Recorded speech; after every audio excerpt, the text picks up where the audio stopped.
அம்மா பிறந்தது காஞ்சிபுரம் அசுரனை வதம் உரிய வந்தது தெய்வதானம் அசுரனை கொன்று நீ 300 மூங்கினில் முதல் மூங்கி பொன்படுக்கை 400 மூங்கினில் நடுமூங்கி பொன்படுக்கை உச்சி ஜடைதான் மகிழ்ந்து ஜடைக்கு ஒரு லிங்கம் வைத்து தவசு பண்ணும் வேளையிலே அப்பீச்சி மண்ணாடி உமை அஞ்சனமை போட்டு உமை கண்டுமே கொண்டு போனான் உமை கொண்டடைக்க மாட்டாமே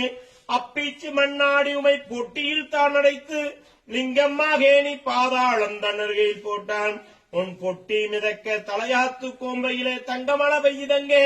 மூளையாத்து கோம்பையிலே முத்துமழை பெய்யுதங்கே இருட்டாரும் வரட்டாரும் ஏகமாய் வெள்ளம் வந்து கேணி நிறைதம்மா உன்னுடைய பொட்டி தானா மிதக்குதங்கே சுத்துது பொட்டி சுழலுது பொட்டி தாண்டுது பொட்டி தவ்வாளம் தான் போட்டு வருகுது கீழ் திசையில் அன்னகாமு பொட்டி தருகுது மூங்கில் பண்ணை அம்மா கருணாக ரூபம் கொண்டு தங்கினாள்